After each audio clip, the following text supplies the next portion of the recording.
Hujan rintik-rintik menyapu jendela kamar yang sepi. Nurhalizah duduk di tepi ranjang, tangannya gemetar saat menyentuh botol obat yang baru saja diantarkan oleh kurir klinik. Kamar itu, yang dulu dipenuhi canda dan pelukan hangat Revan, kini sunyi.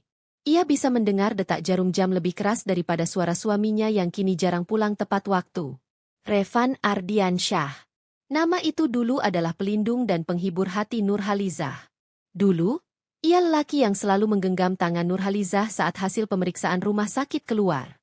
Dulu, ia lelaki yang mencium keningnya tiap malam dan berdoa panjang untuk kesembuhan istrinya. Tapi, dulu, terasa seperti kehidupan lain. Sekarang, Revan lebih sering membawa aroma parfum perempuan asing di bajunya. Ia kerap memalingkan wajah saat menatap mata Nurhalizah yang kuyu. Ia duduk di ruang tamu sambil menatap layar ponsel, bibirnya melengkung pelan tersenyum.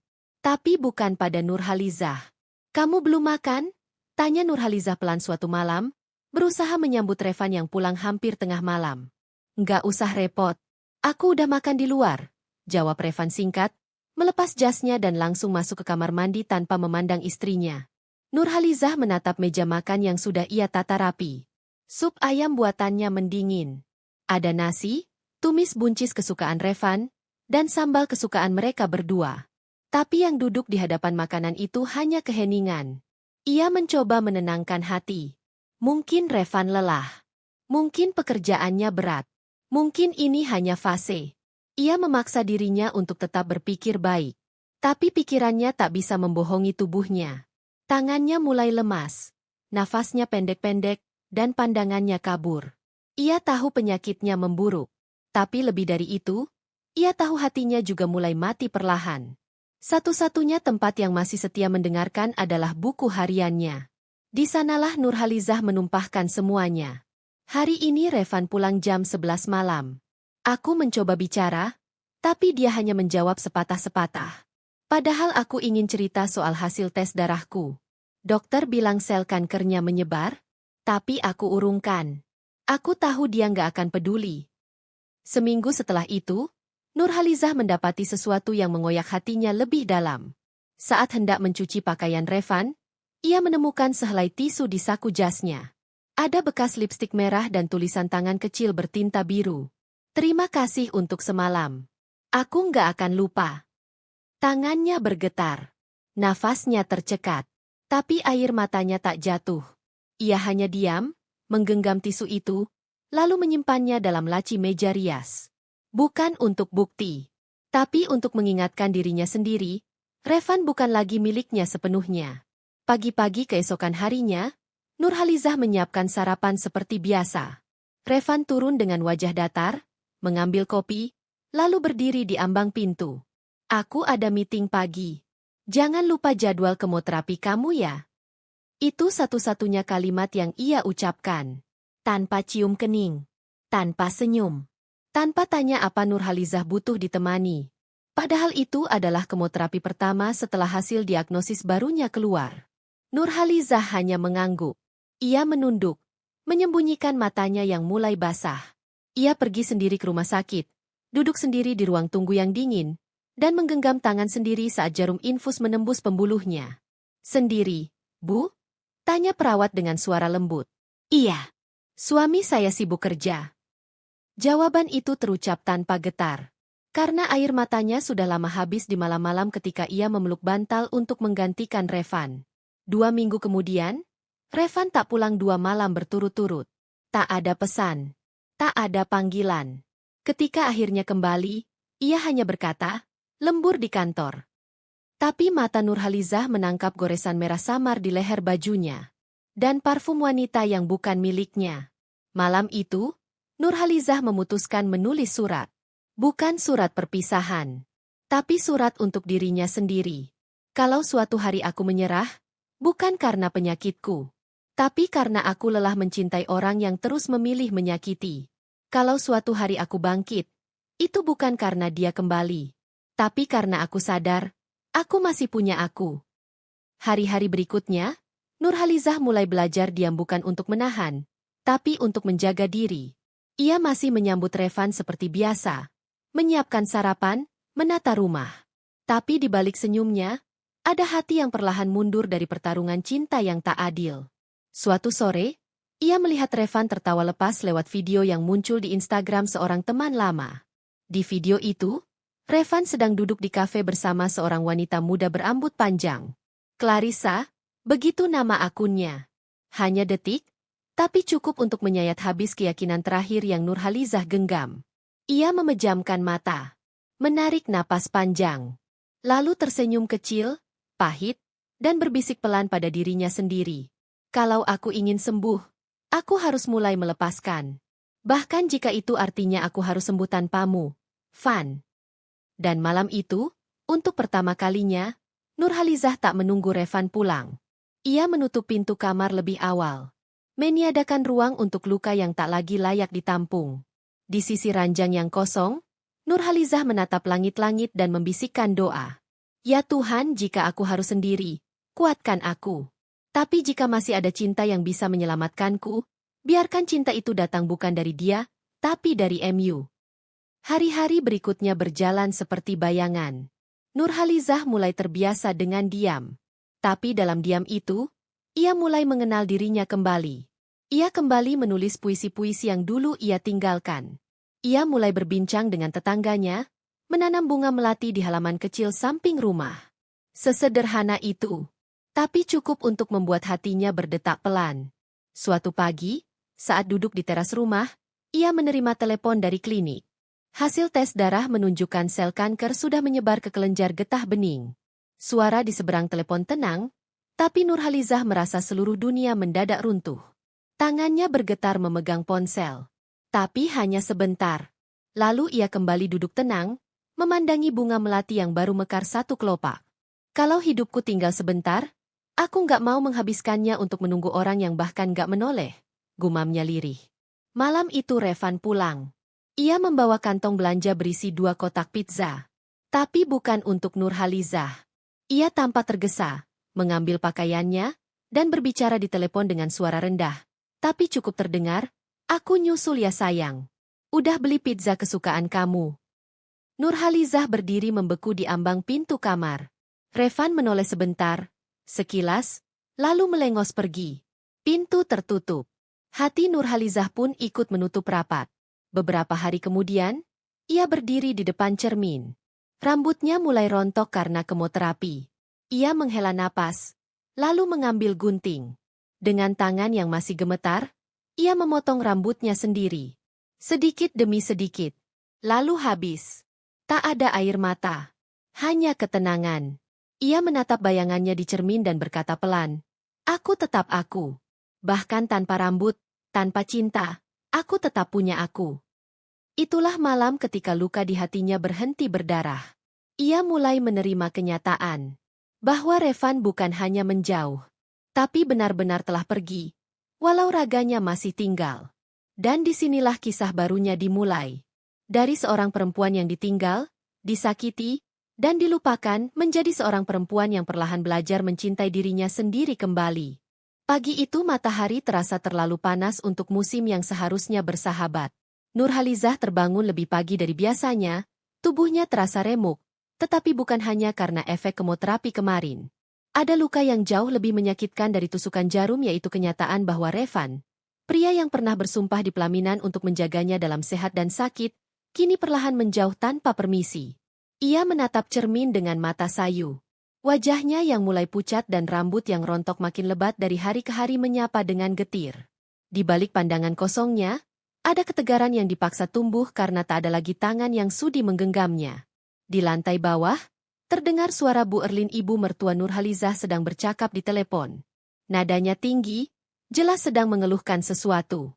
Nurhalizah turun perlahan, berusaha menguatkan lututnya yang sering lemas sejak terapi dimulai. Tapi langkahnya terhenti di tangga ketika mendengar namanya disebut. Ya ampun, aku capek banget ngurusin rumah tangga anakku. Istrinya sakit-sakit melulu, bikin Revan makin stres. Mana ada suami betah sama istri yang cuma bisa tidur dan ngeluh sakit, kata Bu Erlin lantang. Tawa kecilnya di ujung kalimat itu terdengar seperti belati yang menyayat lambung Nurhalizah. Nurhalizah berdiri membeku. Tangannya gemetar, bukan karena efek samping obat, Tapi karena amarah dan sedih yang tak tahu harus dikeluarkan lewat apa. Ia berbalik, naik kembali ke kamar, tak sanggup menghadapi pagi yang diawali dengan cemooh. Hari-hari berikutnya berjalan dengan luka yang makin dalam. Revan kini bahkan tidak tidur di kamar yang sama. Ia beralasan lembur dan lelah, tidur di kamar tamu. Setiap kali Nurhalizah mengajak bicara, Revan hanya menjawab sepatah-sepatah. Semuanya terasa seperti formalitas. Seperti sekadar menggugurkan kewajiban suami istri tanpa ada hati yang tertinggal. Suatu malam, ketika tubuhnya terasa sangat lemas dan mual menyerang tanpa ampun, Nurhalizah berusaha bangun dari tempat tidur untuk mencari air putih. Tangannya meraba dinding, langkahnya goyah. Tapi baru 2 langkah, tubuhnya limbung dan jatuh menghantam lantai. Bruk! Suara keras itu menggema di kamar. Nurhalizah berusaha memanggil Revan. Tapi suaranya serak dan nyaris tak terdengar. Pintu kamar tak kunjung terbuka. 5 menit, 10 menit, tak ada yang datang. Dengan sisa tenaga, ia menyeret tubuhnya menuju tempat tidur, meraih ponsel, dan akhirnya hanya bisa mengirim pesan, "Revan, aku jatuh. Tolong." 15 menit kemudian, Revan membuka pintu dengan wajah mengantuk dan nada kesal. "Kamu kenapa sih? Nggak hati-hati amat. Aku lagi tidur. Tahu." Nurhalizah hanya bisa menahan air mata saat dibantu berdiri. Tak ada pelukan, tak ada panik, tak ada empati. Bahkan ketika ia memegangi perutnya yang nyeri dan menggigil karena suhu tubuh naik, Revan hanya berkata, "Besok ke dokter aja. Sekarang istirahat dulu." Tapi tak ada yang lebih menyakitkan daripada ketika Bu Erlin masuk ke kamar esok paginya, menatap Nurhalizah dari kepala sampai kaki, lalu berujar, "Lihat dirimu, Nur. Makin kesini makin menyedihkan. Kalau kamu nggak bisa jaga kesehatan, jangan salahkan Revan kalau dia cari kenyamanan di luar. Laki-laki itu butuh istri, bukan beban." Setiap kata itu seperti palu yang menghantam harga dirinya. Tapi Nurhalizah hanya tersenyum kecil, menahan air mata yang menggantung di pelupuk mata. Ia mengingat masa-masa awal pernikahannya. Revan begitu protektif, bahkan tak membiarkan dia mencuci piring sendiri. Mereka pernah berpelukan lama hanya karena flu ringan. Mereka pernah tertawa hanya karena rebutan bantal. Tapi semua itu seperti mimpi yang jauh. Kini, bahkan untuk duduk bersama satu meja pun terasa mustahil. Revan lebih sering makan di luar. Jikapun makan di rumah, hanya sebentar, tanpa berbicara, dan langsung berlalu. Suatu siang, Nurhalizah kembali dari rumah sakit setelah kemoterapi kedua.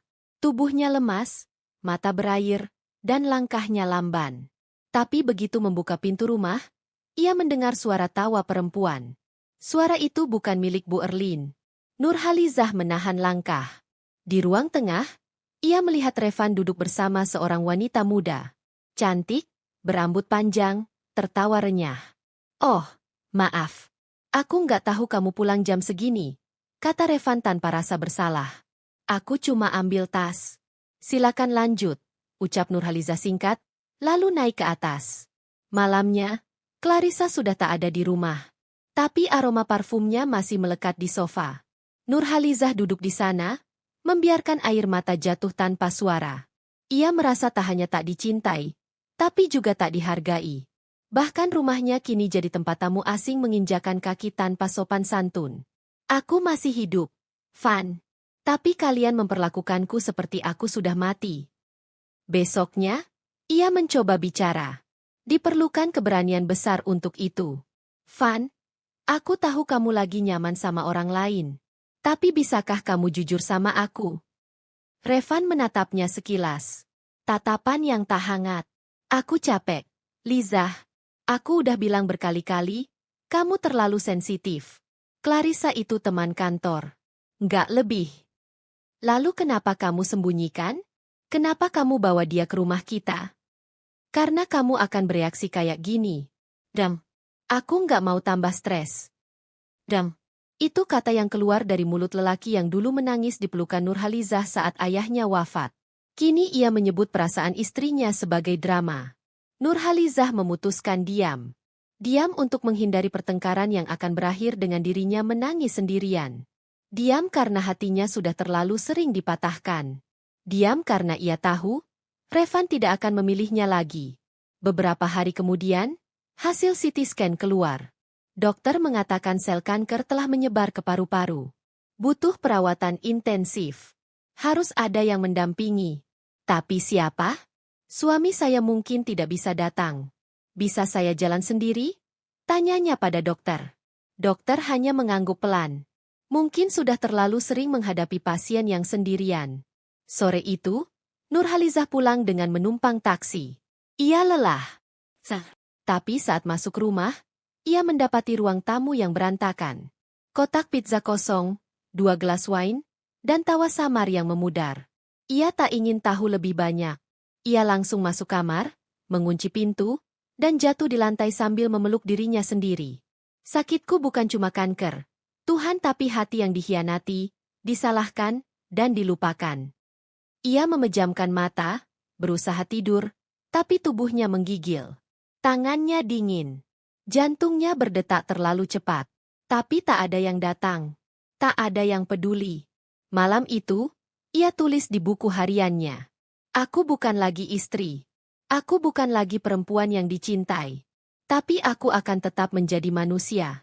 Aku akan tetap berjuang, walau mereka menutup mata. Karena aku ingin sembuh. Bukan untuk Revan. Tapi untuk aku. Untuk hidupku. Dan di dalam sunyi itu, Nurhalizah mulai menata sisa-sisa dirinya.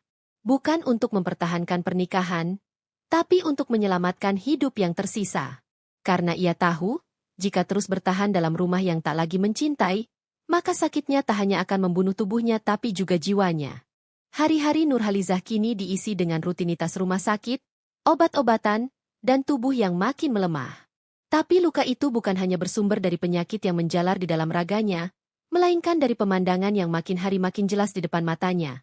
Revan, suaminya, tak lagi menutupi kedekatannya dengan Clarissa. Pada awalnya, ia masih mencoba memaklumi, menenangkan pikirannya sendiri bahwa mungkin itu hanya urusan kerja. Tapi kini, Revan tak lagi repot-repot menyembunyikan. Ia tertawa bebas di telepon dengan wanita itu, bahkan membalas panggilan video Clarissa tanpa peduli Nurhalizah duduk hanya 2 meter darinya. Suatu sore, saat tubuh Nurhalizah baru saja pulih dari muntah berkepanjangan setelah kemoterapi, ia turun ke ruang tamu untuk mencari Revan. Ia ingin meminta bantuan untuk mengangkat galon, karena tangannya begitu lemah. Tapi langkahnya terhenti di ambang pintu ketika melihat Revan duduk di sofa, tertawa lepas, menggenggam tangan Clarissa yang duduk bersisian dengannya. Clarissa mengenakan gaun sederhana, wajahnya dipoles tipis namun memikat. Mereka tampak seperti sepasang kekasih yang sedang dimabuk cinta, bukan pria yang istrinya sedang berjuang antara hidup dan mati. Clar, kamu selalu bisa bikin aku lupa semua beban, ujar Revan sambil mengusap pipi wanita itu. Clarissa tersenyum manja. Kamu juga. Aku senang bisa bikin kamu tenang.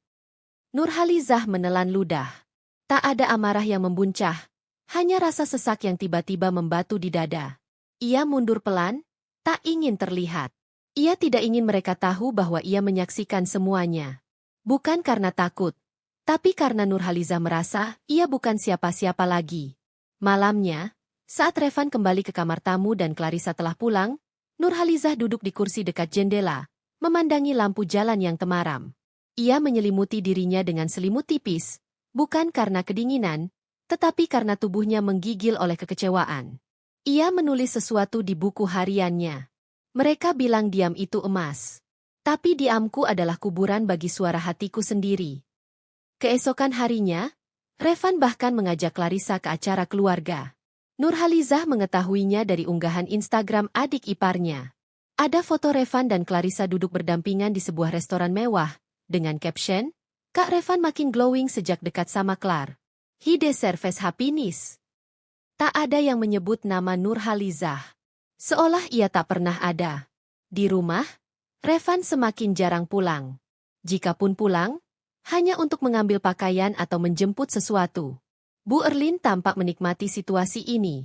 Ia kerap memuji Clarissa di depan Nurhalizah. Anak itu cantik, pintar, lembut pula. Revan cocok sama dia.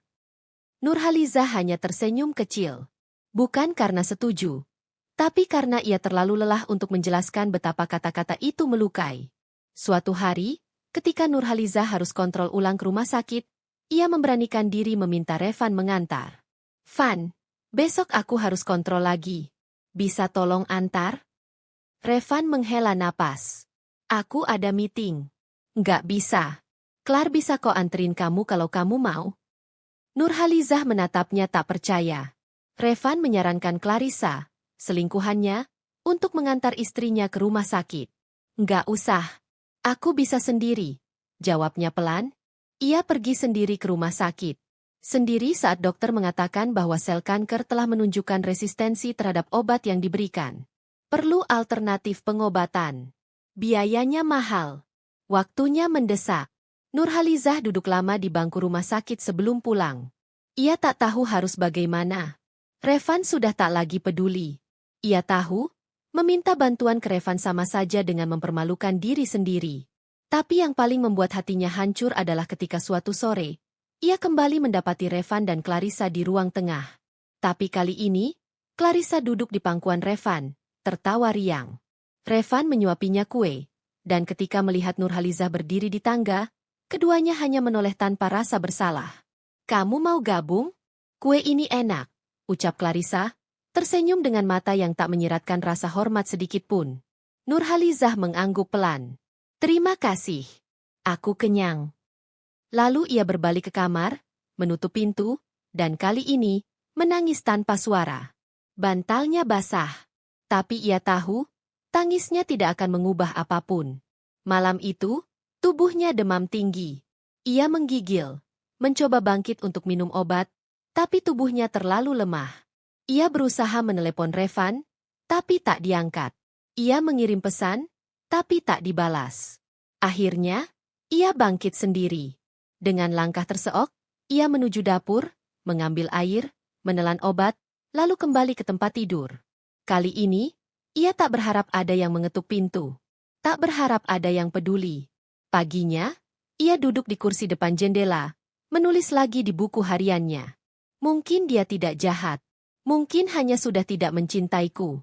Tapi mengapa tetap tinggal di rumah ini hanya untuk membuatku merasa lebih sendirian dari kesepian itu sendiri? Hari demi hari, senyum Revan untuk Clarissa makin sering terlihat. Kadang mereka berdua pergi keluar kota. Bermalam di hotel ia tahu dari struk pembayaran di laci yang tak sengaja ia temukan. Di saat yang sama, ia sendiri harus memeriksa detak jantung dan tekanan darahnya seorang diri, menunggu hasil lab tanpa pendamping.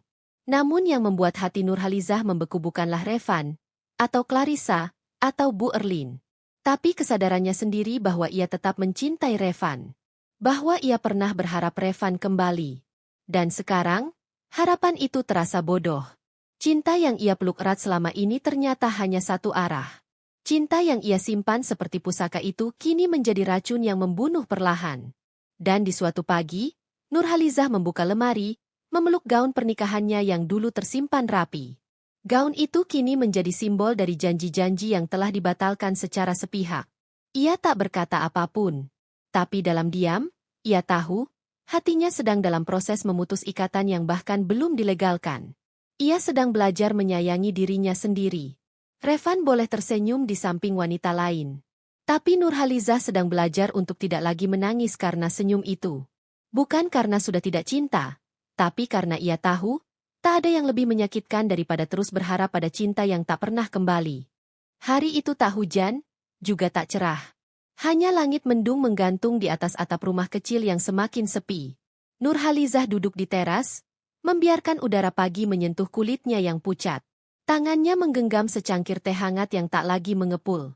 Ia tak minum. Ia hanya diam, memandangi jalanan sepi, menunggu waktu bergulir seperti biasa. Hingga suara motor berhenti di depan pagar. Seorang kurir turun dari motor, membawa amplop putih besar. Nurhalizah bangkit perlahan.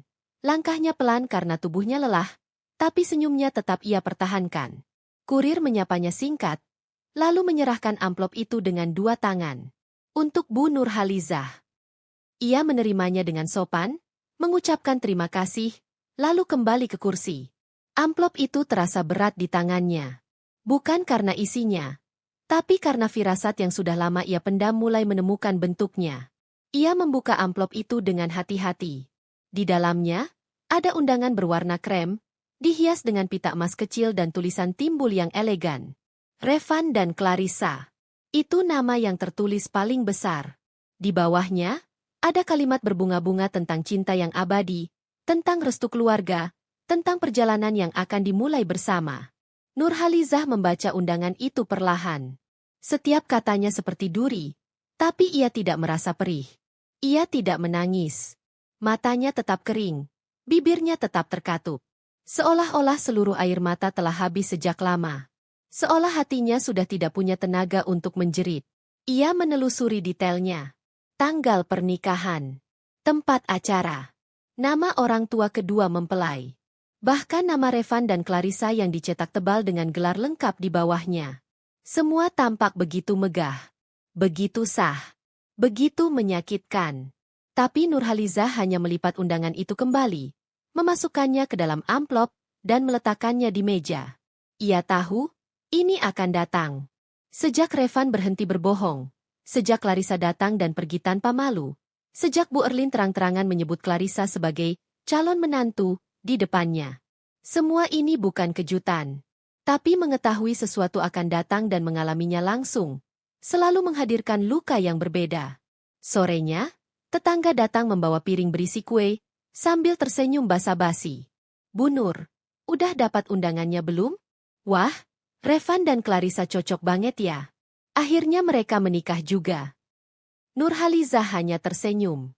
Iya, sudah dapat. Kata orang-orang, Bu Erlin senang sekali. Katanya Clarissa itu keibuan, pintar, dan dari keluarga baik-baik.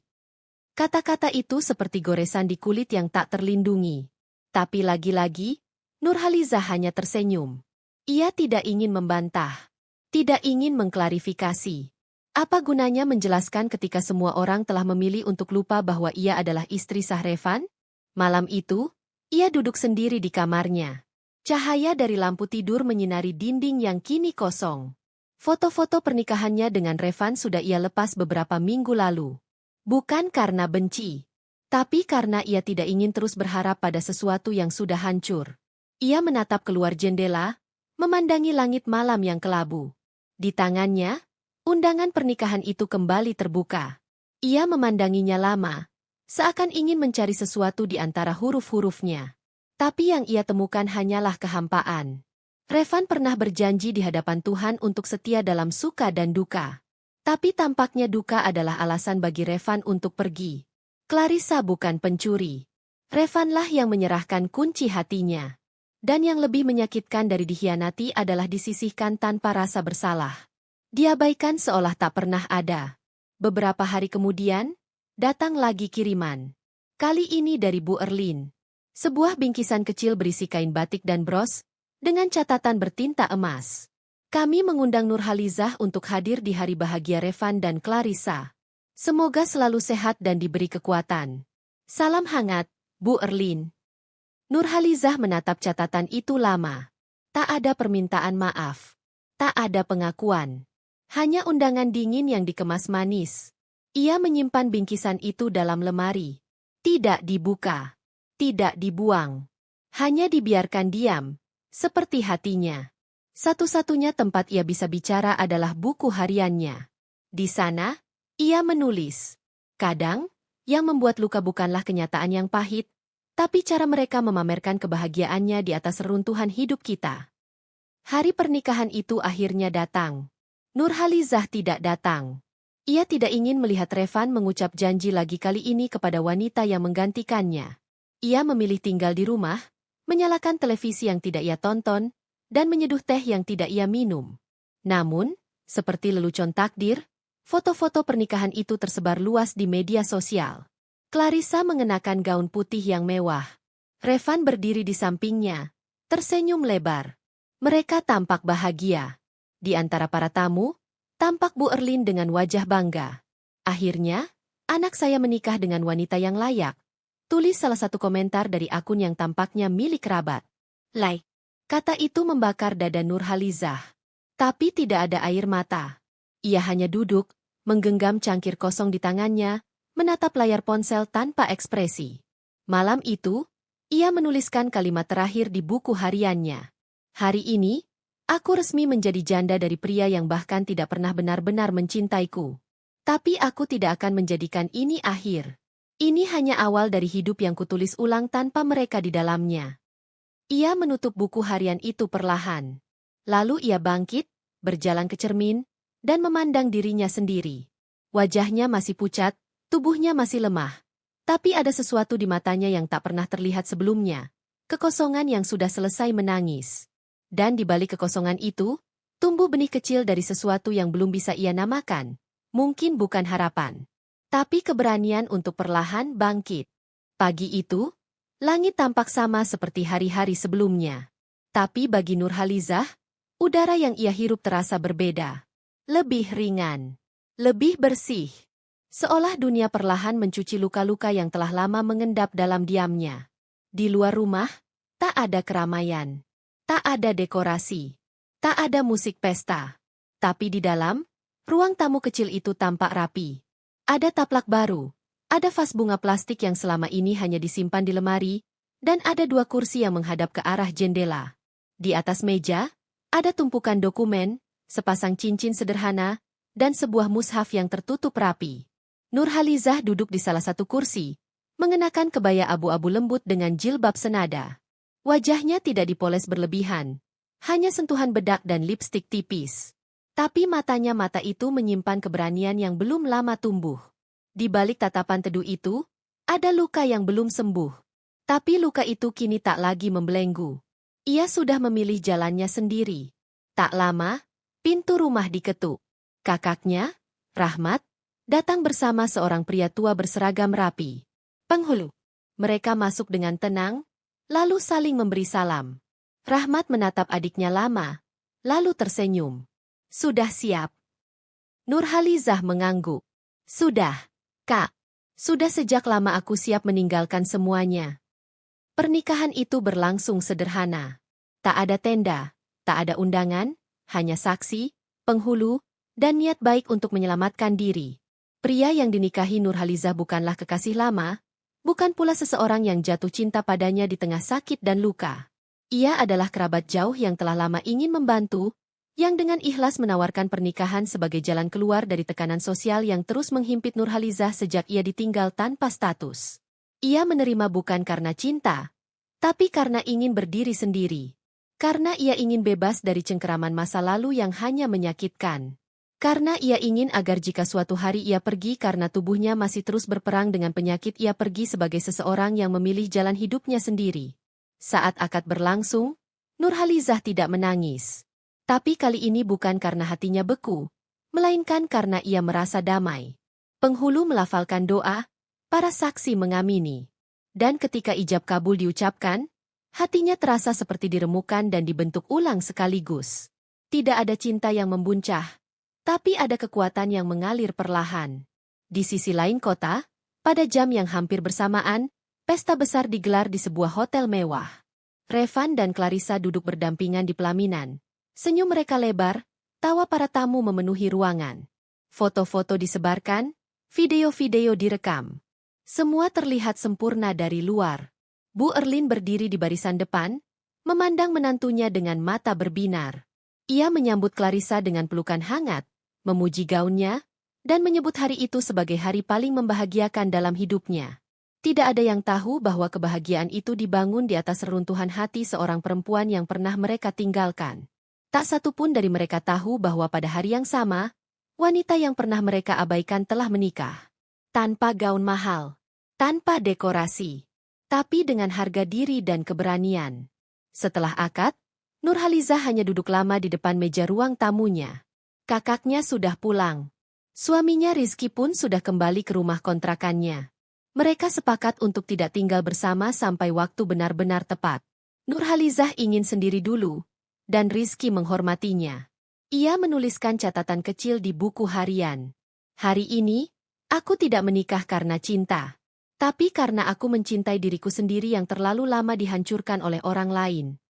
Beberapa hari kemudian, kabar pernikahan Revan dan Clarissa memenuhi lini masa media sosial. Semua orang memuji kecocokan mereka. Ada yang menyebut Revan akhirnya menemukan kebahagiaan sejati. Ada pula yang menanyakan keberadaan Nurhalizah, dengan nada penuh sindiran dan basa-basi. Salah satu pesan masuk ke ponselnya.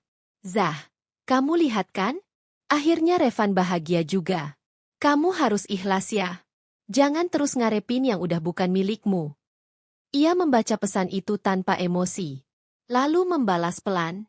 "Aku sudah menikah juga. Hari yang sama. Tapi pernikahan kami tak butuh restu orang yang dulu membuangku." Tak lama kemudian, pesan itu dihapus oleh pengirimnya.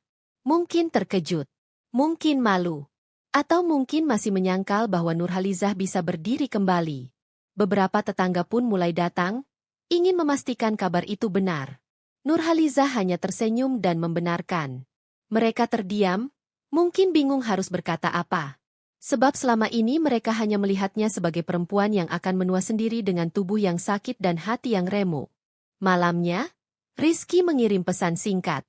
"Kalau kamu butuh teman bicara, aku ada. Tapi kalau kamu butuh waktu sendiri, aku juga mengerti. Aku tidak ingin jadi beban baru dalam hidupmu.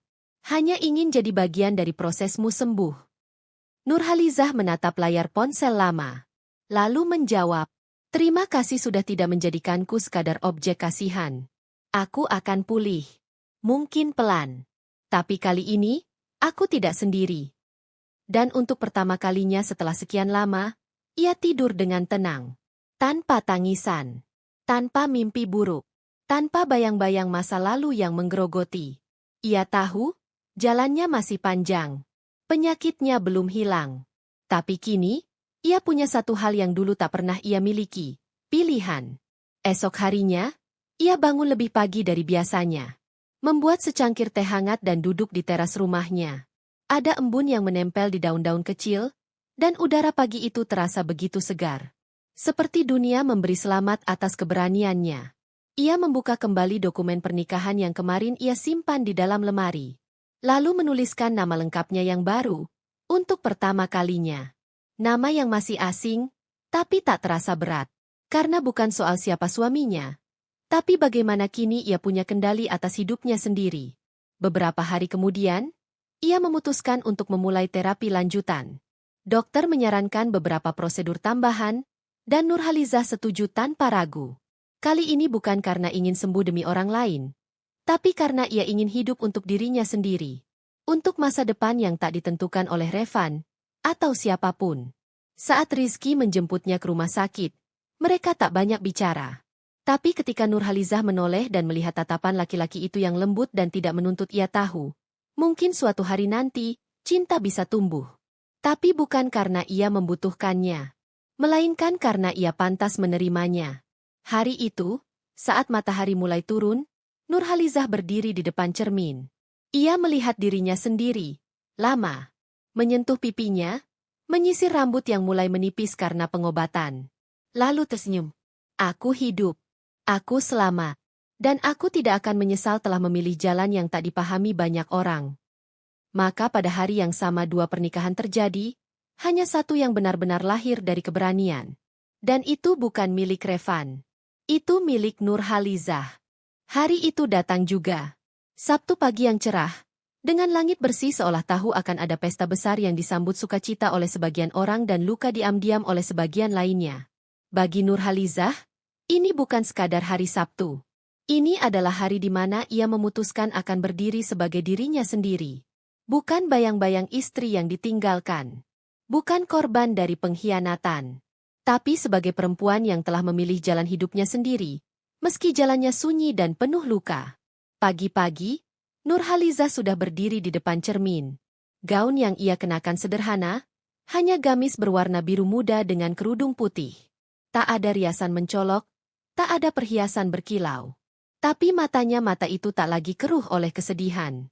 Ada ketenangan yang baru tumbuh di sana, seperti embun yang perlahan menghapus debu pada pagi hari. Semalaman ia tak tidur, bukan karena gelisah, tapi karena ia ingin mengulang kembali segala kenangan yang pernah ia jalani bersama Revan. Ia tidak ingin membawa kebencian saat datang ke sana.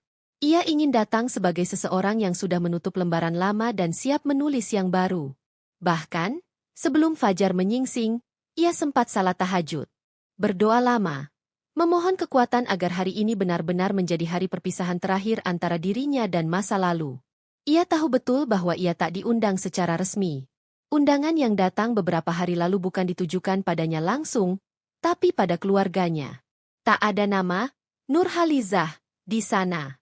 Hanya sapaan umum, kepada YTH. Bapak Ibu Saudari. Tapi itu tak menghentikannya. Bukan karena ia ingin membuat keributan, bukan pula karena ia ingin tampil dramatis. Tapi karena ia ingin melihat sendiri bagaimana wajah Revan saat melihatnya kembali, berdiri, utuh, dan bukan miliknya lagi.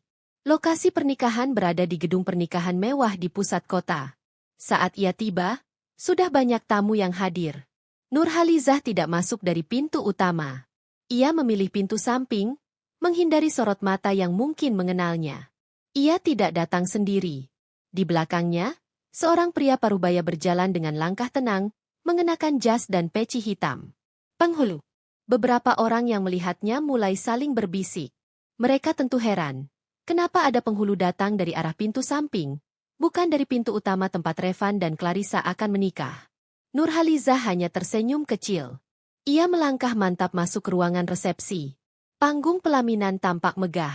Clarissa berdiri di samping Revan, mengenakan gaun putih mengembang. Revan tampak gagah dengan jas abu-abu yang baru. Keduanya tersenyum, menerima ucapan selamat dari tamu-tamu yang datang silih berganti. Hingga pada satu momen, tatapan Revan menyapu ruangan. Mencari-cari seseorang. Atau sekadar menyapu pandangan.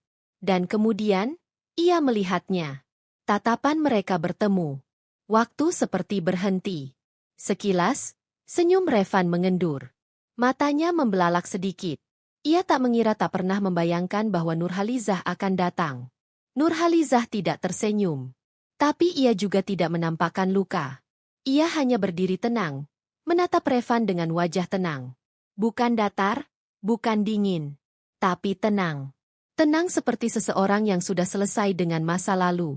Clarissa menoleh ke arah Revan, lalu mengikuti arah pandangannya. Ia melihat Nurhalizah, dan raut wajahnya berubah. Seperti tersengat, tapi berusaha tetap anggun. Beberapa tamu mulai berbisik. Sebagian mengenali Nurhalizah. Sebagian hanya penasaran. Tapi Nurhalizah tak menggubris. Ia hanya melangkah pelan ke tengah ruangan, kini menggandeng penghulu di sebelahnya. Semua mata beralih ke arahnya. Suasana yang semula ramai menjadi senyap. "Permisi," ucap Nurhalizah lantang namun tenang. "Saya mohon waktu sebentar." Revan terperangah. "Zah? Apa yang kamu?" Nurhalizah tersenyum kecil. Ia mengangkat tangan kanannya, memperlihatkan cincin emas di jari manisnya. Lalu, menoleh ke hadirin. "Hari ini bukan hanya hari pernikahan Revan dan Clarissa," ucapnya. "Hari ini juga hari saya menikah. Dengan wali yang sah, saksi yang sah, dan penghulu yang sah." Semua orang tercengang. Beberapa ternganga. Beberapa bahkan mulai saling menoleh dan bertanya-tanya. "Saya tidak datang untuk merusak. Saya hanya ingin memberitahu," lanjut Nurhalizah, "bahwa saya bukan lagi istri yang ditinggalkan. Saya sudah melangkah lebih dulu. Dan saya datang hari ini bukan membawa dendam, tapi penegasan. Saya sudah memilih diri saya sendiri." Tepat setelah kata-kata itu selesai, terdengar suara tubuh jatuh dari arah kursi depan. Seorang wanita berteriak, "Bu Erlin!" Ibunda Revan, yang sedari tadi duduk dengan kepala tegak penuh bangga, pingsan di tempat. Suasana jadi ricuh seketika. Beberapa orang berlarian, meminta air dan bantuan. Clarissa terlihat panik, mencoba menenangkan ibu mertuanya yang tak sadarkan diri. Revan sendiri terdiam, menatap Nurhalizah seolah tak mengenal wanita yang kini berdiri kuat di hadapannya. Nurhalizah menatapnya sekali lagi. "Aku hanya ingin kau tahu, Revan, tidak semua orang yang diam itu kalah.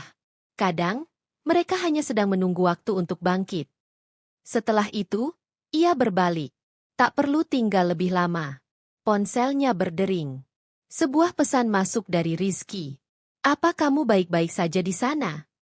Ia tersenyum, lalu membalas, "Aku baik. Bahkan lebih dari baik. Terima kasih telah menjadi seseorang yang tidak pernah meminta aku jadi kuat, tapi tetap berdiri di sisiku saat aku lemah. Hari itu adalah hari pernikahan Revan dan Clarissa. Tapi lebih dari itu, hari itu adalah hari ketika Nurhalizah mengubur seluruh lukanya dan membiarkan cinta baru bertunas dimulai dari dirinya sendiri. Hari ia memilih dirinya dan tak pernah menoleh ke belakang lagi. Langkah kaki Nurhalizah meninggalkan gedung itu terasa lebih berat daripada saat ia memasukinya. Bukan karena keraguan, bukan karena air mata yang ditahan, tapi karena hari ini adalah akhir dari sesuatu yang pernah ia jaga dengan segenap nyawa. Namun, ia tidak menangis. Tidak kali ini. Tidak lagi. Karena ia tahu, ada kalanya luka yang terlalu dalam tak lagi berdarah, tapi justru membatu, menjadi kulit kedua yang menguatkannya.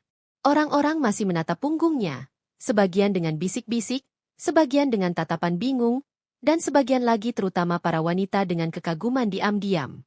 Mereka melihat seorang perempuan yang telah dihancurkan berkeping-keping, tapi mampu berdiri, datang, dan pergi dengan kepala tegak.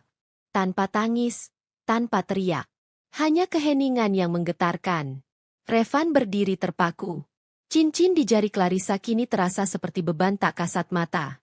Sejak saat Nurhalizah menunjukkan cincin pernikahannya sendiri, seakan ada suara di kepalanya yang terus berbisik, "Kau terlambat." Tapi bukan itu yang paling menghantam. Yang menyakitkan adalah, wajah Nurhalizah tak lagi menunjukkan cinta. Tak ada sedikit pun jejak harapan di sana. Yang tersisa hanya ketenangan. Sebuah sinyal jelas bahwa dirinya tak lagi penting. Clarissa berdiri di sampingnya dengan wajah tegang. Ia melihat suaminya, pria yang baru saja dinikahinya, namun kini terjebak dalam sorotan masa lalu yang belum usai. Clarissa ingin bicara, ingin bertanya, ingin menegaskan bahwa mereka baru saja menikah. Tapi ia tahu, tidak ada kata-kata yang bisa menyaingi kediaman Nurhalizah barusan. Karena dari diam itu, lahir ketegasan yang mematahkan. Sementara itu, di luar gedung, Nurhalizah membuka sepatunya sejenak. Tumitnya sakit, bukan karena sepatu yang baru, tapi karena seluruh tubuhnya masih berjuang melawan penyakit yang perlahan menggerogoti. Ia menutup mata, menghirup dalam-dalam udara kota, lalu tersenyum tipis. "Aku baik-baik saja," bisiknya pada dirinya sendiri. Ponselnya kembali bergetar. "Rizky, kamu sudah selesai di sana?" Nurhalizah mengetik pelan. "Sudah. Aku selesai dengan semua hal yang menyakitiku." Rizky tak langsung membalas. Tapi setelah beberapa menit, satu pesan singkat masuk. "Aku menunggumu di tempat biasa. Kita makan es krim, seperti dulu." Nurhalizah tertawa kecil. Di tengah drama dan luka hidupnya, masih ada seseorang yang tahu caranya membuat dia merasa normal. Bukan sebagai korban, bukan sebagai mantan istri, bukan sebagai wanita sakit, tapi sebagai Nurhalizah. Manusia biasa.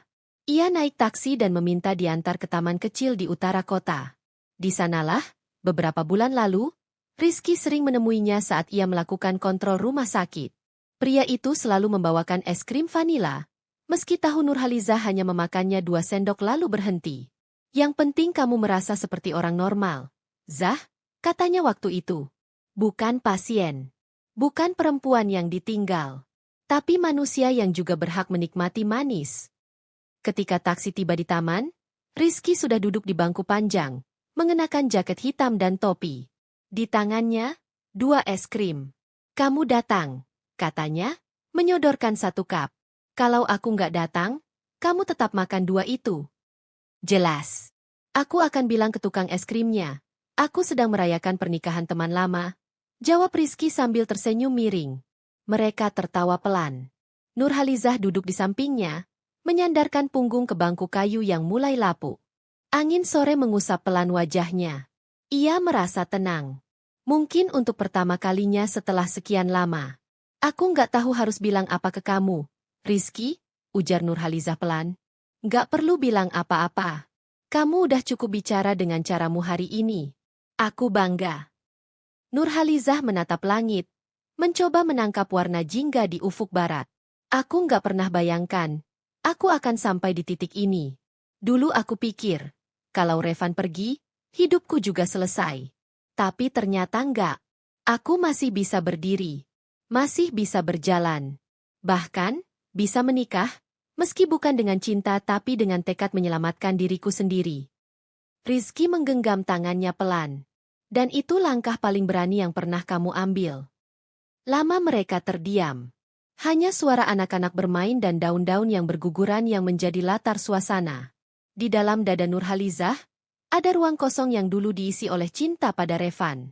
Tapi sekarang ruang itu bukan kosong karena ditinggal, melainkan sedang dibersihkan.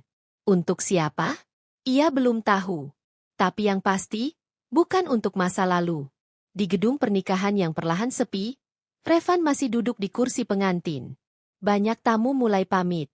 Clarissa mengajaknya berdiri, tapi Revan masih terpaku. Dia benar-benar menikah ya? Clarissa menggertakkan gigi. Apa kamu menyesal? Revan menatap Clarissa dengan mata kosong. Aku nggak tahu. Tapi aku sadar. Selama ini aku pikir dia lemah. Aku kira dia akan terus memohon. Tapi justru dia yang pergi tanpa kata. Dan aku cuma bisa berdiri melihatnya pergi. Clarissa tidak menjawab. Di hatinya sendiri, ada perasaan tidak nyaman. Ia tahu, tidak ada wanita yang ingin menikah dengan pria yang menatap masa lalu di hari ia mengikat masa depan. Hari itu, tak ada air mata yang tumpah dari mata Nurhalizah. Tapi diam-diam, Revan yang menitikkan satu tetes di sudut pelaminan. Bukan karena kehilangan istri, tapi karena kehilangan kesempatan untuk menjadi lelaki yang lebih baik bagi wanita yang telah lebih dulu belajar melepaskan. Dan Nurhalizah, ia memandang ke arah matahari yang tenggelam. Lalu berbisik, seperti menandai babak baru dalam hidupnya. Aku pergi. Bukan karena kalah. Tapi karena aku memilih sembuh. Luka ini sudah kering. Hari itu, ia menutup buku lama. Tanpa dendam. Hanya dengan luka yang kini tak lagi menyiksa. Sebab dia tahu, tak semua yang pergi karena disakiti itu kalah. Kadang, mereka justru sedang menuju kemenangan yang lebih besar. Damai dengan diri sendiri. 3 bulan setelah hari itu, hari ketika Nurhalizah berdiri di pelaminan Revan, hanya untuk memperlihatkan bahwa ia telah memilih dirinya sendiri, langit pagi terasa berbeda. Angin yang menerpa jendela rumah kontrakan kecil di pinggiran kota itu tak lagi membuatnya merasa terkurung. Sebaliknya, ia merasa bebas. Rumah mungil yang kini ia tinggali bersama Arman bukanlah istana, bukan pula rumah mewah seperti yang pernah ia tempati bersama Revan. Tapi di rumah ini, setiap sudutnya terasa hangat. Bukan karena kemewahan, melainkan karena keikhlasan. Arman bukan lelaki sempurna. Namun dalam setiap caranya memandangi Nurhalizah, ada rasa hormat yang tak bisa dibeli. Pagi itu, Arman menyeduh teh herbal untuk Nurhalizah. Ia tahu tubuh istrinya belum sekuat dulu. Meski kondisi kanker yang dideritanya sudah dalam pengawasan, Nurhalizah masih menjalani terapi lanjutan. Tapi tak seperti dulu, ia tak lagi merasa sendiri.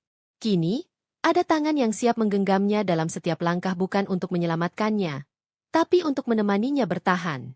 Sarapan dulu, Zah, kata Arman lembut, menyodorkan piring berisi roti dan selai buatan sendiri.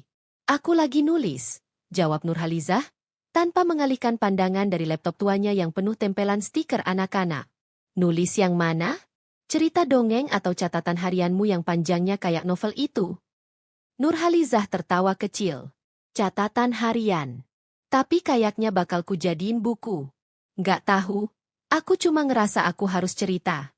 Cerita tentang perempuan yang ditinggal pas lagi sakit, tapi malah jadi kuat. Arman duduk di sebelahnya, menatap layar laptop yang berisi paragraf-paragraf emosional. Itu bukan fiksi, ya? Itu kamu. Iya, aku. Tapi juga semua perempuan yang pernah ngerasa hancur. Aku nulis buat mereka juga. Sinar matahari menyentuh wajah Nurhalizah yang tak lagi pucat seperti dulu. Pipinya mulai berisi, matanya tak lagi redup. Meski sesekali ia masih merasa lelah, tapi jiwanya tumbuh lebih kuat. Ia tak lagi menyebut dirinya korban. Kini, ia menyebut dirinya penyintas. Penyintas dari luka, dari pengkhianatan, dari keputusasaan. Di sela waktu terapi dan konsultasi medis, Nurhalizah mulai membuka kelas kecil di teras rumahnya. Ia mengajar anak-anak di lingkungan sekitar membacakan dongeng, menulis, dan melukis. Anak-anak menyukainya. Mereka memanggilnya Bu Halizah, dan selalu menunggu cerita-ceritanya tentang keberanian. Suatu sore, seorang ibu dari muridnya menghampiri. Bu Halizah, maaf ya anak saya sering rewel. Tapi sejak ikut kelas ini, dia jadi lebih ceria. Terima kasih, ya. Nurhalizah hanya tersenyum. Ia tak perlu banyak ucapan. Cukup melihat tawa anak-anak dan mendengar cerita kecil dari para ibu, itu sudah menjadi penguatnya. Setiap malam, sebelum tidur, Nurhalizah mencatat perasaannya. Ia menulis bukan hanya untuk menyembuhkan luka, tapi untuk mengenang bagaimana ia pernah hancur dan memilih tidak tinggal di bawah reruntuhan. Ia menulis tentang malam-malam sepi di rumah besar yang dingin, tentang suami yang tak lagi menyentuh tangannya, tentang ibu mertua yang menyalahkannya seolah penyakit adalah kutukan. Dan kini, ia menulis tentang suami barunya yang memeluknya tanpa ragu meski tubuhnya penuh bekas luka operasi. Ada masa di mana ia sempat berpikir hidupnya akan berakhir di ranjang rumah sakit. Tapi ternyata, hidup memberinya peluang kedua. Peluang yang tidak datang dengan dentuman meriah, tapi dengan bisikan lembut dan tangan yang mengusap keningnya setiap pagi. Pada akhir pekan, Nurhalizah dan Arman sering berjalan kaki di taman dekat rumah. Tidak jauh, hanya sekadar menyegarkan kepala. Di taman itu, mereka pernah duduk berdua, membicarakan tentang masa depan yang tak muluk-muluk. Tentang menanam pohon mangga di halaman kecil. Tentang membiarkan anak-anak dari kelas Nurhalizah membuat mural di pagar rumah mereka. Aku nggak butuh rumah besar, Zah, ujar Arman suatu sore. Aku cuma butuh kamu tetap hidup, tetap tersenyum. Itu cukup. Dan Nurhalizah menangis malam itu. Bukan karena sakit, tapi karena untuk pertama kalinya, setelah sekian lama, ia merasa layak dicintai. Layak untuk dimiliki, bukan ditinggalkan. Sementara itu, jauh di pusat kota, kehidupan Revan tidak berjalan seperti yang ia bayangkan. Clarissa mulai berubah. Kecemburuan yang dulu sempat tersembunyi kini muncul ke permukaan. Ia curiga setiap Revan melamun. Ia tak percaya setiap Revan terlalu lama membuka media sosial. Bahkan, ia pernah memaki Revan hanya karena melihatnya menatap akun yang membagikan kutipan tulisan dari Nurhalizah. Revan tak pernah menyangka luka yang ia torehkan dulu akan meninggalkan bekas di hatinya sendiri. Ia tidak menyesali keputusannya secara langsung, tapi ia merindukan ketenangan. Dan Clarissa bukanlah ketenangan. Ia seperti kilau sesaat yang memudar seiring waktu. Berbeda dengan Nurhalizah yang justru bersinar semakin terang saat tertimpa gelap. Clarissa tahu, meski tak pernah diucapkan, cinta Revan masih memiliki bayangan masa lalu. Ia tahu dirinya hanya menjadi pelarian. Dan itu membuat rumah tangga mereka terasa seperti panggung yang sepi. Suatu hari, Clarissa bertanya, "Kamu pernah mikirin Nurhalizah?" Revan terdiam. Lalu mengangguk pelan. "Iya. Tapi bukan karena aku masih cinta. Aku cuma merasa aku gagal jadi manusia." Jawaban itu lebih menyakitkan daripada penolakan. Clarissa tak lagi berbicara malam itu. Tapi di kepalanya, bayang-bayang Nurhalizah hadir seperti hantu yang tak bisa diusir. Di sisi lain, Nurhalizah menulis di atas kursi plastik, ditemani secangkir teh yang mulai mendingin. Ia menulis surat terbuka untuk dirinya sendiri. Surat yang akan ia bacakan suatu hari di depan para perempuan penyintas lain yang ia temui dalam komunitas kecil yang sedang ia bentuk. Untuk diriku yang pernah ingin menyerah. Terima kasih karena kamu bertahan. Terima kasih karena tidak mati. Terima kasih karena kamu memilih hidup. Meski dunia menyakitimu tanpa ampun. Kini, lihatlah. Kamu tidak hanya hidup. Kamu menciptakan hidup. Kamu menanam harapan di tanah yang dulu penuh kerikil luka. Dan kamu, perempuan yang bangkit dari sakit dan pengkhianatan, akan terus berjalan. Tanpa perlu menoleh ke belakang. Ia menutup laptopnya dengan senyum pelan. Di luar, suara anak-anak mulai terdengar. Kelas sore akan dimulai. Hari masih panjang, tapi Nurhalizah sudah memenangkan harinya dan dirinya sejak lama. Langit siang itu mendung. Angin membawa aroma tanah basah yang belum sepenuhnya tergenang hujan. Di balik jendela kaca rumah kecilnya, Nurhalizah menatap kosong ke arah taman depan. Di pangkuannya, ada buku catatan yang belum sempat ia isi. Tangannya menggenggam pulpen, tapi pikirannya melayang entah kemana. Ia merasakan sesuatu akan datang. Bukan firasat buruk, hanya detak kenangan yang belum sepenuhnya hilang. Benar saja. Sekitar 1 jam kemudian, Terdengar suara motor berhenti di depan rumah. Langkah kaki yang familiar membuat jantung Nurhalizah berdebar, bukan karena rindu, tapi karena ia tahu siapa yang akan muncul. Dan tepat seperti dugaannya, ketika pintu diketuk, Arman yang membukanya lebih dulu. Assalamualaikum. Waalaikumsalam. Suara Arman datar, namun tetap sopan. Ia membuka pintu sedikit, lalu menoleh ke dalam. Zah, kamu. Nurhalizah berdiri pelan dari kursinya. Ia berjalan mendekat dengan langkah tenang. Dan di sana, di ambang pintu, berdiri seorang pria yang dulu pernah ia cintai sepenuh jiwa Revan. Wajahnya sedikit lebih tirus, mata sembab, dan ada kegelisahan yang tak bisa disembunyikan meski ia berusaha tersenyum. Boleh bicara sebentar? Tanya Revan. Arman menatap Nurhalizah. Mereka saling paham. Nurhalizah mengangguk pelan. Silakan, katanya. Arman memilih masuk ke dalam rumah. Memberi ruang tapi tidak sepenuhnya pergi. Revan melangkah masuk ke teras. Mereka duduk di bangku panjang kayu yang biasa digunakan anak-anak untuk belajar sore hari. Aku nggak tahu harus mulai dari mana, ucap Revan, menunduk. Tapi aku kesini bukan buat minta balik. Aku tahu itu udah nggak mungkin. Aku cuma minta maaf. Hening menyergap beberapa saat. Angin meniup ujung kerudung Nurhalizah yang kini lebih lembut dalam gaya dan ucapan. Ia menatap Revan tanpa air mata, tanpa kebencian. Maaf untuk yang mana, Van? Untuk malam-malam aku nunggu kamu pulang? Atau untuk hari saat kamu undang aku ke pernikahanmu dengan Clarissa? Revan terdiam. Bibirnya bergetar.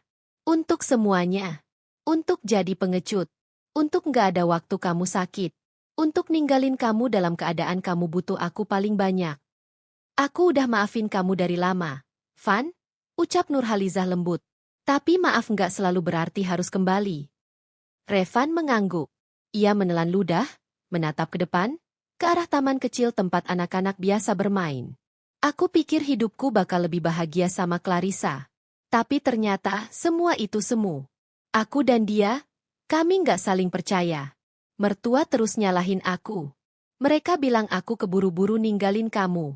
Mereka bilang kamu berubah jadi sosok yang lebih kuat, dan itu justru bikin aku kelihatan kecil. Jadi kamu kesini karena nyesel? Tanya Nurhalizah. Bukan cuma nyesel. Aku kesini karena aku sadar, kamu bukan perempuan lemah seperti yang dulu aku pikir. Kamu jauh lebih kuat dari siapapun yang pernah aku kenal. Aku cuma ingin kamu tahu itu. Untuk sesaat, mata Nurhalizah berkaca-kaca.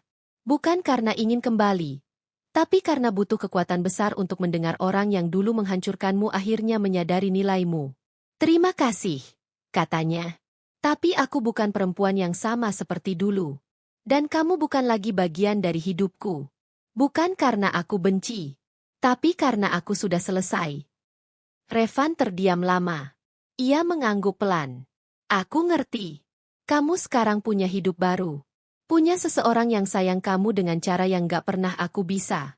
Aku lihat Arman, dia lelaki baik. Aku senang kamu bahagia. Nurhalizah tersenyum. Senyum tenang yang dulu tak pernah ia miliki saat bersama Revan. Aku doakan kamu juga nemu kebahagiaan yang sebenarnya. Tapi jangan cari itu di bayanganku. Revan berdiri perlahan. Ia menatap wajah Nurhalizah sekali lagi, seolah ingin menghafalnya untuk terakhir kali. Lalu ia melangkah pergi, meninggalkan rumah kecil itu dengan langkah berat. Dari jendela, Arman menyambut Nurhalizah dengan senyum. Ia tak bertanya apapun. Ia tahu, pertemuan tadi adalah bentuk akhir dari masa lalu yang akhirnya benar-benar ditutup. Malam harinya, Nurhalizah menulis kembali. Hari ini, seseorang dari masa laluku datang untuk meminta maaf. Dan aku memaafkannya. Bukan karena dia layak, tapi karena aku layak untuk damai. Aku menolak menoleh ke belakang bukan karena tak mau melihat, tapi karena jalan ke depan jauh lebih menjanjikan. Dan aku telah memilih. Aku memilih diriku. Ia menutup buku catatannya. Di luar, bulan bersinar penuh. Seperti hidupnya kini, tak sempurna, tapi utuh. Beberapa bulan kemudian, Revan dan Clarissa bercerai. Rumor itu sampai ke telinga Nurhalizah, tapi ia tak bereaksi. Ia tak merasa menang. Ia juga tak menyesal.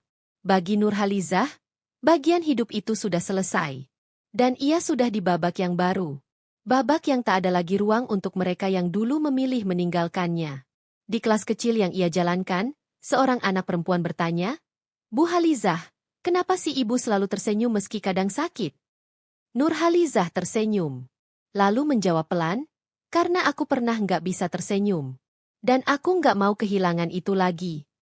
Anak itu tersenyum malu-malu, lalu kembali mencoret-coret buku gambar. Hidup terus berjalan. Dan Nurhalizah, kini, bukan hanya berjalan tapi berlari. Bukan untuk meninggalkan, tapi untuk mengejar hari-hari yang akhirnya ia tahu adalah miliknya sepenuhnya. Keesokan harinya, Nurhalizah menerima surat dari komunitas penulis kanker survivor yang pernah ia ikuti. Mereka memintanya hadir sebagai pembicara dalam seminar bertema, "Menulis luka, menyembuhkan diri." Ia terdiam membaca surat itu, lalu menatap Arman yang sedang menyiram tanaman di halaman. "Men," panggilnya. Arman menoleh. "Iya, Zah. Kalau aku diundang jadi pembicara, kamu mau ikut?" Aku agak gugup. Arman tersenyum. "Kamu nggak perlu takut. Kamu udah lewat ujian yang jauh lebih berat dari sekadar bicara di panggung. Tapi aku bakal duduk di barisan depan. Jadi kamu bisa lihat aku kalau grogi." Mata Nurhalizah menghangat. Ia merasa seperti mendapat kekuatan baru setiap kali melihat ketulusan pria itu. Hari seminar itu datang. Dengan busana sederhana dan wajah tanpa riasan berlebihan, Nurhalizah berdiri di atas panggung. Di depan ratusan orang yang hadir, ia membuka kisahnya. "Nama saya Nurhalizah. Saya bukan penyintas sempurna. Tapi saya adalah saksi hidup bahwa luka tak harus jadi akhir. Saya pernah ditinggal saat sakit, dikhianati saat lemah, dan diremehkan saat runtuh.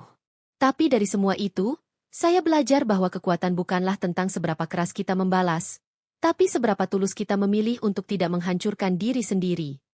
Tepuk tangan bergema. Di antara hadirin, beberapa wajah berkaca-kaca. Dan Arman, seperti janjinya, duduk di barisan depan menatap wanita yang kini tak hanya sembuh, tapi tumbuh. Di akhir acara, banyak yang mendekat untuk berterima kasih. Beberapa anak muda memeluknya sambil berkata, "Terima kasih sudah membuat kami percaya kalau luka bisa disembuhkan." Hari itu, Nurhalizah pulang dengan hati penuh. Ia tahu, hidup bukan tentang siapa yang mencintaimu, tapi tentang bagaimana kamu mencintai dirimu sendiri. Dan ia telah melakukannya dengan cara yang paling benar, dengan memaafkan, tanpa harus kembali. Pagi itu, langit cerah. Matahari bersinar malu-malu di balik gumpalan awan yang menggantung rendah. Di halaman belakang rumah kecil yang kini menjadi tempat berlabuhnya, Nurhalizah duduk di kursi kayu bersama Arman. Tangannya menggenggam secangkir teh hangat, sementara tangan Arman memegang buku yang mereka baca bersama setiap akhir pekan. Tak ada suara gaduh, tak ada drama. Hanya detik-detik yang berjalan pelan dan damai. Halaman itu, dengan pohon Kamboja dan suara burung kecil di kejauhan, menjadi saksi dari banyaknya luka yang perlahan sembuh. Bukan karena waktu, tapi karena keberanian untuk tidak lagi menyesali masa lalu. Nurhalizah menatap langit. Pikirannya melayang, tapi bukan kembali ke kenangan buruk. Justru ia bersyukur, karena tanpa badai itu, mungkin ia tak akan pernah tahu caranya berdiri setegar sekarang. "Pikir apa?" tanya Arman sambil menyelipkan penanda buku ke halaman terakhir yang mereka baca. Nurhalizah tersenyum. "Tentang hidup. Tentang betapa lucunya jalan takdir. Dulu aku pikir aku nggak akan bisa bahagia lagi. Tapi ternyata, kebahagiaan itu datang saat kita berani melepaskan." Arman menggenggam tangan Nurhalizah. Hangat, kokoh, dan tulus. Seperti cinta yang tak perlu diragukan lagi. Sudah lebih dari setahun sejak pertemuan terakhirnya dengan Revan. Setelah pertemuan itu, tak ada lagi pesan, tak ada lagi usaha untuk mengusik. Revan menghilang seperti angin. Mungkin sadar bahwa kehadirannya hanya akan mengganggu ketenangan yang sudah diperjuangkan mati-matian oleh Nurhalizah. Clarissa, yang dulu begitu percaya diri merebut Revan, dikabarkan kembali ke kota asalnya. Pernikahan mereka tak sampai setahun. Konflik demi konflik, mulai dari ketidakpercayaan hingga tekanan keluarga, membuat rumah tangga itu runtuh seperti bangunan tanpa fondasi. Namun semua itu bukan lagi urusan Nurhalizah. Bukan karena ia tak peduli, Tapi karena ia sudah memilih jalannya sendiri, ia kini sibuk dengan komunitas penulis yang ia bentuk. Anak-anak yang dulu belajar membaca kini tumbuh menjadi remaja tangguh. Beberapa bahkan menyebut Nurhalizah sebagai ibu kedua mereka. Ia bukan hanya penyintas kanker, tapi juga penyintas luka-luka yang tidak terlihat oleh mata. Luka karena pengkhianatan. Luka karena dikhianati saat terlemah. Dan luka karena cinta yang ternyata tak berpihak padanya. Tapi semua itu, kini hanya bagian dari kisah. Bukan pusat hidupnya lagi. Kamu tahu, Men, dulu aku pernah merasa kalah. Saat lihat mereka menikah, saat aku baca undangan mereka. Tapi setelah itu, setelah semua yang aku jalani, aku tahu, aku nggak kalah. Aku justru menang. Aku sembuh bukan karena mereka hancur, tapi karena aku memilih nggak ikut tenggelam dalam kebencian. Arman mengangguk. Dan itu hal paling indah yang pernah aku lihat dari seorang perempuan. Kamu tetap lembut, bahkan setelah semua kerasnya hidup. Kamu tetap pemaaf. Bahkan saat kamu bisa saja marah. Aku belajar dari kamu juga, bisik Nurhalizah. Siang hari, mereka mengunjungi taman kota tempat komunitas membaca menggelar kegiatan. Di antara anak-anak yang membaca, ada seorang ibu muda yang duduk sendiri. Wajahnya sendu. Nurhalizah menghampiri, dan tanpa banyak bertanya, ia duduk di samping wanita itu. Saya lihat ibu di seminar waktu itu. Saya ditinggal suami saat sedang hamil. Dan saya rasa saya nggak bisa melewati ini. Nurhalizah menggenggam tangan wanita itu. Dulu aku juga berpikir seperti itu. Tapi ternyata kita bisa. Kita bisa, bukan karena kita harus kuat, tapi karena kita nggak punya pilihan selain bangkit. Mata wanita itu berkaca-kaca. Kenapa ibu nggak marah? Kenapa ibu masih bisa tersenyum? Karena dendam itu berat. Dan hidup ini sudah cukup sulit untuk diseret-seret oleh kebencian. Aku lebih suka membawa senyum, meski dulu aku pernah menangis terlalu lama. Wanita itu menunduk, tapi senyum kecil mulai muncul di wajahnya. Sore itu, saat matahari mulai tenggelam, Nurhalizah berdiri di tepi danau kecil di taman. Arman menghampiri dari belakang, memeluknya pelan.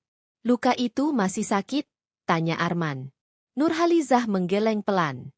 Enggak. Luka itu masih ada, bekasnya nggak hilang. Tapi sekarang, dia nggak perih lagi. Arman mencium kening istrinya. Di depan mereka, langit berubah jingga, dan cahaya senja melukis keindahan di permukaan danau. Zah, bisik Arman. Makasih udah bertahan. Makasih udah datang saat aku hampir menyerah, jawab Nurhalizah. Beberapa anak berlarian di belakang mereka, tertawa riang. Hidup terus berjalan. Dan untuk pertama kalinya dalam waktu yang lama, Nurhalizah benar-benar siap menjalaninya. Bukan sebagai istri yang pernah dikhianati, bukan sebagai perempuan yang ditinggal saat sakit, tapi sebagai dirinya sendiri utuh, tenang, dan bebas. Dan saat malam tiba, di ranjang sederhana yang hangat dengan cinta, Nurhalizah menulis kalimat terakhir dalam buku hariannya. Aku pernah patah, pernah hilang arah, tapi kini aku berdiri lagi. Bukan untuk membuktikan apa-apa, tapi karena aku layak bahagia. Aku tersenyum, bukan karena hidupku sempurna, tapi karena luka itu tak lagi perih. Lalu ia menutup bukunya, mematikan lampu, dan berbaring dalam pelukan lelaki yang mencintainya apa adanya. Tidak karena siapa dia dulunya, tapi karena siapa dia sekarang. Dan untuk pertama kalinya, malam itu benar-benar terasa damai. Langit sore itu berwarna jingga keemasan. Matahari perlahan tenggelam di ufuk barat, menyinari halaman rumah sederhana yang kini dihuni oleh perempuan yang pernah berdiri sendirian di tengah badai hidup. Nurhalizah duduk di beranda, secangkir teh melati hangat dalam genggamannya. Di seberangnya, Arman, pria yang dengan sabar menemaninya sejak luka itu masih menganga, kini tersenyum tenang sembari membaca buku. Waktu berlalu. Dan dengan waktu, luka yang dulu merah menyala itu kini berubah menjadi bekas yang tak lagi perih saat disentuh. Di tempat di mana dulu ada tangis, kini tumbuh tawa yang jujur. Di ruang hati yang dulu penuh sesak oleh kenangan Revan, kini dipenuhi rasa syukur dan ketenangan yang datang dari penerimaan. Sudah 2 tahun sejak hari itu. Hari di mana Nurhalizah berdiri diam di pesta pernikahan Revan dan Clarissa, lalu meninggalkan mereka dengan tenang, setelah memberikan kejutan yang membungkam seluruh ruangan. Penghulu yang ia bawa, cincin di jari manisnya, dan sikap yang tak lagi memohon membuat semua yang menyaksikan hari itu tahu perempuan itu bukan datang sebagai korban. Ia datang sebagai pemenang. Revan tidak pernah kembali dengan harapan untuk membangun ulang. Tapi sekali waktu, pria itu pernah datang hanya untuk meminta maaf. Nurhalizah menerimanya dengan kepala tegak dan hati damai. Ia tidak membenci, tidak juga memaafkan untuk menyambung kembali. Ia hanya tahu, beberapa luka memang tak harus disembuhkan dengan balas dendam. Clarissa, wanita yang pernah menyombongkan cinta barunya, kini menjadi kabar lalu. Pernikahan mereka hanya bertahan 10 bulan. Setelah itu, berita tentang mereka lenyap, seperti angin malam yang menghilang perlahan. Namun cerita Nurhalizah tidak berakhir di sana. Ia melanjutkan hidupnya dengan cara yang berbeda. Ia tidak mengejar kesempurnaan, tidak juga berpura-pura kuat. Ia menyambut hari-harinya dengan pelan, mengobati tubuhnya yang pernah digerogoti penyakit, dan membangun hidup baru bersama Arman. Seorang pria yang datang bukan untuk menyelamatkannya, tapi menemani setiap langkah penyembuhan. Di rumah mereka yang asri di pinggiran kota, Nurhalizah membangun taman bacaan kecil. Di sanalah anak-anak dari lingkungan sekitar belajar membaca, menulis, dan bermimpi. Ia tak hanya menjadi istri yang dicintai, tapi juga guru kehidupan bagi mereka yang patah. Aku nggak pernah nyangka, setelah semua itu, aku bisa merasa sebahagia ini. Ucap Nurhalizah di suatu pagi saat mereka duduk bersisian di taman kecil mereka. Arman menggenggam tangannya. Bukan karena kamu lupa rasa sakitnya, tapi karena kamu nggak tinggal di dalamnya selamanya. Benar. Nurhalizah tidak lupa bagaimana rasanya dicaci mertua, diabaikan suami, dan dikhianati oleh orang yang dulu ia cintai sepenuh hati.